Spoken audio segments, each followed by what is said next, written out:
ಎಲ್ಲ ಭಾಳ ಅಪೇಕ್ಷೆ ಪಟ್ಟಿದ್ರು. ಬೇಗನೆ ಆಗಬೇಕು ರೋಡು ಸುಧಾರಣೆ ಆಗಬೇಕು.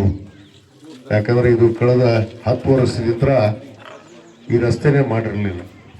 ಹಿಂದೆ 2013ರಿಂದ 18ರಲ್ಲಿ ನಾನು ಶಾಸಕನಿದ್ದಾಗಲೇ ನಿಮ್ಮ ರಸ್ತೆಯನ್ನು ಮಾಡಿದ್ದು, ಈ ಮುಖ್ಯ ರಸ್ತೆಯನ್ನು. ತದನಂತರ ಈ ರಸ್ತೆಗೆ ಯಾರೂ ಕಣ್ಣು ತೆರೆದಿಲ್ಲ ಅನ್ನೋದು ನನಗೆ ಗೊತ್ತಿತ್ತು. ಇವತ್ತೇನು 2023ರಲ್ಲಿ ತಮ್ಮೆಲ್ಲರ ಆಶೀರ್ವಾದದಿಂದ ಗೆದ್ದ ಮೇಲೆ ಬಹುತೇಕ ರಸ್ತೆ ಕಾಮಗಾರಿಗೆ ಇವತ್ತು ನಾವು ಅನೇಕ ರಸ್ತೆಗಳನ್ನ, ತಾಲೂಕಿನ ಮುಖ್ಯ ರಸ್ತೆಗಳನ್ನು, ಯಾಕಂದರೆ ಹಿಂದಿನ ಸರ್ಕಾರದ ಅವಧಿಯಲ್ಲಿ ಯಾವುದೇ ಒಂದು ರಸ್ತೆಯನ್ನು ಮಾಡಲಿಲ್ಲ. ಇವರು ಮುಖ್ಯ ರಸ್ತೆ ಮಾಡಲಿಲ್ಲ, ಊರಿನ ರಸ್ತೆ ಮಾಡಲಿಲ್ಲ, ರೈತರ ಹೊಲದ ರಸ್ತೆನೂ ಮಾಡಲಿಲ್ಲ.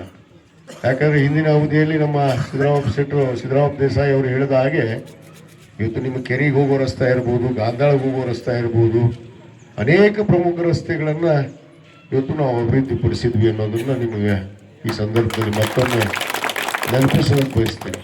ಮುರುಳಿ ಗ್ರಾಮ ಯಾವತ್ತೂ ಕೃತಜ್ಞ ಕಪೂರ ಊರು ಅನ್ನೋದು ನನಗೆ ಭಾಳ ಅಭಿಮಾನ ಇದೆ, ಹೆಮ್ಮೆ ಕೂಡ ಇದೆ ಅನ್ನೋ ಮಾತನ್ನು ನಾನು ಇವತ್ತು ಹೇಳಕ್ಕೆ ಇಷ್ಟಪಡ್ತೇನೆ.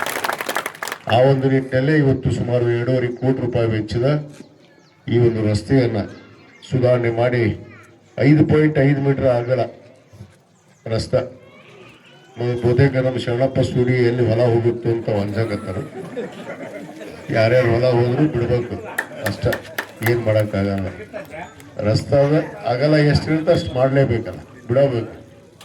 ಅದಕ್ಕೆ 5.5 ಮೀಟರ್ ಅಗಲದ ಒಂದು ರಸ್ತೆಯನ್ನು ಈಗಾಗಲೇ ಭೂಮಿ ಪೂಜೆಯನ್ನು ನೆರವೇರಿಸಿದ್ದೇನೆ.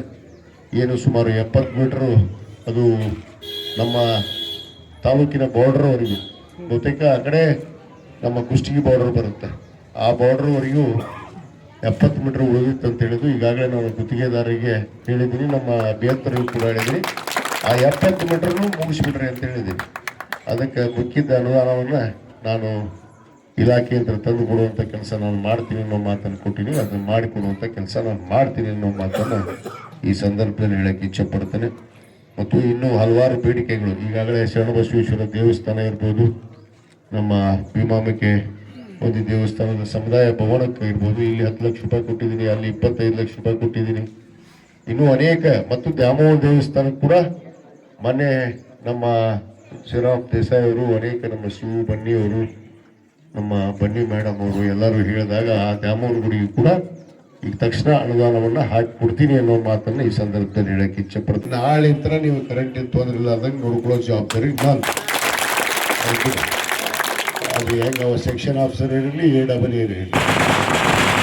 AEE ದೊಡ್ಡವಲ್ಲ, ಸೆಕ್ಷನ್ ಆಫೀಸರ್ ದೊಡ್ಡವಲ್ಲ. ಸರ್ಕಾರ ಏನು ಹೇಳತ್ತಂದು ಕೇಳಲೇಬೇಕು, ಅವ್ರ ಮನೆದೇವ್ರು ಕೇಳತ್ತನ್ನೋ ಮಾತನ್ನು ಕೂಡ ನಾನು ಹೇಳಕ್ಕೆ ಇಚ್ಛೆಪಡ್ತೀನಿ.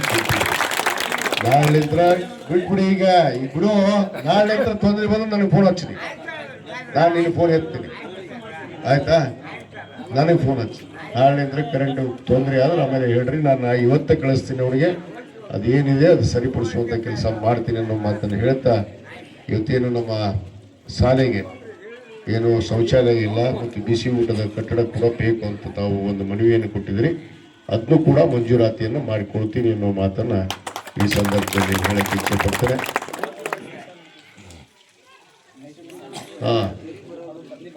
ಅದನ್ನ ಬದಲಾವಣೆ ಮಾಡಿಸ್ರಿ. ಒಂದು ನಿಮ್ಮ ಹೆಡ್ ಮಾಸ್ಟರ್ ಕಡೆ ಒಂದು ಪತ್ರ ತೊಗೊಂಬರ್ರಿ. ನೀ ಪತ್ರ ತೊಗೊಂಡು ಬಾ, ಮುಂದೆ ನಾನು ಎಲ್ಲಿ ಹೇಳಿ ಮಾಡಿಸ್ಬೇಕು ನನಗೆ ಗೊತ್ತಿರ್ತದೆ, ನಿನಗೆ ಯಾಕಲ್ಲ. ನೀನು ಪತ್ರ ಇಸ್ಕೊಂಡು ಬಾ, ಅದರ ಜಾಗ ಶಾಲೆ ಹೆಸರಲ್ಲೇ ಮಾಡಿಕೊಡ್ಬೇಕು. ಅದನ್ನು ಮಾಡಿಕೊಡೋ, ಬದಲಾವಣೆ ಮಾಡಿಕೊಡೋಕೆ ಇಲ್ಲಿ ತಹಸೀಲ್ದಾರು DC ಹತ್ರ ಮಾಡಿಸ್ಬೋದು. ಅದೊಂದು ಪತ್ರ ತೊಗೊಂಬರ್ರಿ, ನಾನು ಮಾಡಿಸ್ಕೊಡ್ತೀನಿ ಅನ್ನೋ ಮಾತನ್ನು ಹೇಳ್ತಾ, ಮೊನ್ನೆ ಬಹುತೇಕ ತಪ್ಪು ತಿಳ್ಕೊಂಡಿರ್ಬೇಕು, ಜಾತ್ರೆಗೆ ಬಂದಿಲ್ಲ ಅಂತೇಳಿ. ನಮ್ಮ ಶಿವಲಾಲ ಜಯಂತಿ ಇತ್ತು ಇಲ್ಕಲ್ಲೊಳಗೆ, ಅದಕ್ಕೆ ಬಂದಿಲ್ಲ. ಯಾಕಂದರೆ ಮೂಡಿ ಗ್ರಾಮ ಅಂದರೆ ಯಾವುದೇ ನೀವು ಕರೆದ್ರು ಕೂಡ ನಾನು 12 ತಾಸು ನಾನು ಬರ್ತೀನಿ, ಅದ್ರಾಗ ಚಿಂತೆ ಇಲ್ಲ. ಅದೇನೋ ವ್ಯತ್ಯಾಸಗಳು ಮಾಡಿದ್ದಾರೆ, ಆ ರೀತಿ ನಿಮ್ಮಲ್ಲಿ ಒಡಕು ಹುಟ್ಟಿಸ್ಕೊಬಾಡ್ರಿ. ನೀವು ಮೊದಲಕ್ಕೆ ಒಗ್ಗಟ್ಟಿರ್ಬೇಕು, ನನಗೆ ಊರು ಒಗ್ಗಟ್ಟಿರ್ಬೇಕು. ಭೇದ ಭಾವ, ರಾಜಕೀಯ ಪಕ್ಷ ಬೇರೆ ಬರ್ತಾವೆ ಹೋಗ್ತಾವೆ, ಆದರೆ ಊರಿನ ಜಾತ್ರಾ, ಭೀಮಾಂಬಿಕೆ ಜಾತ್ರೆ, ಶರಣಬಸವೇಶ್ವರ ಜಾತ್ರೆ ಬಂದಾಗ ನೀವೆಲ್ಲರೂ ಕೂಡ ಒಂದಾಗಿ ಒಗ್ಗಟ್ಟು ನಿಂತರೆ ಅದೊಂದು ಶಕ್ತಿ ಬರುತ್ತೆ.